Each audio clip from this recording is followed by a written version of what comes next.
ایک اور موقع پر الہی بخش نے کہا، ابا تم عشق کی بات بہت کرتے ہو، کہتے ہو زندگی کا مقصد عشق ہونا چاہیے، عشق اللہ اور اس کے رسول اکرم صلی اللہ علیہ وآلہ وبارک وسلم سے۔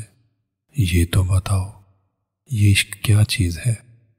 مشکل ہے کہ آسان؟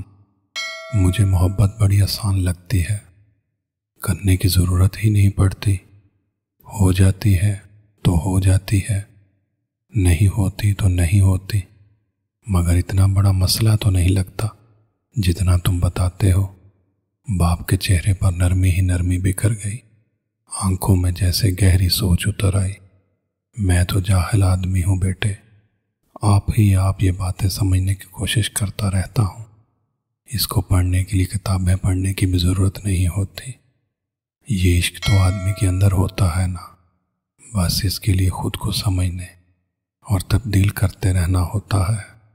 وہ کہتے کہتے رکا اور بظاہر سامنے والی دیوار پر کچھ دیکھنے لگا، لیکن لگتا تھا کہ وہ بہت دور تک دیکھ رہا ہے۔ عشق تو بیٹے آسان ہے، بہت ہی آسان، یہ تو ہو جاتا ہے، پر عشق کرتے رہنا، عشق کیے جانا بہت مشکل ہے۔ عشق کے تقاضے پورے کرنا بالکل آسان نہیں، اس کے لیے تو اپنا آپ مارنا پڑتا ہے۔ الہی بخش نے پوچھا کہ ابا عشق کیسے ہو سکتا ہے اس سے جس کو دیکھا نہ ہو؟ اپنے وجود پر غور کرنا شروع کر۔ پیدا ہوا تو کیڑے جیسا تھا، اپنے لیے کچھ بھی نہیں کر سکتا تھا، نہ اپنی حفاظت نہ زندگی کا اہتمام۔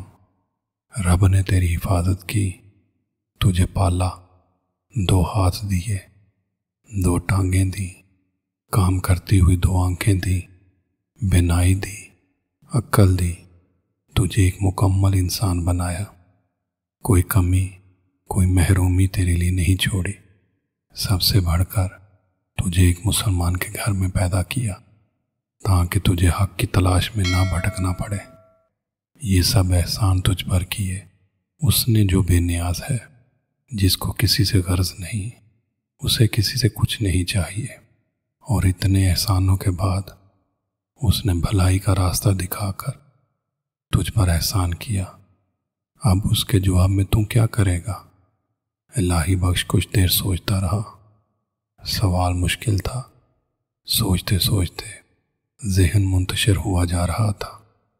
وہ اپنی سوچوں کو یکجا کرنے کی کوشش کر رہا تھا۔ میں اللہ کے احکامات پر عمل کرنے کی کوشش کروں گا، نماز پڑھوں گا، عبادت کروں گا، اس کے بتائے ہوئے سیدھے راستے پر چلوں گا، اس کا شکر ادا کروں گا۔ یہ بھی تو اللہ کا احسان ہوگا تجھ پر۔ باپ نے کہا، اس لیے کہ یہ سب کچھ کرنا تو تیرے لیے فائدہ مند ہے۔ پھر بتا تو نے کیا کیا؟ کچھ بھی تو نہیں۔ یاد رکھ، توفیق بھی اللہ ہی دیتا ہے۔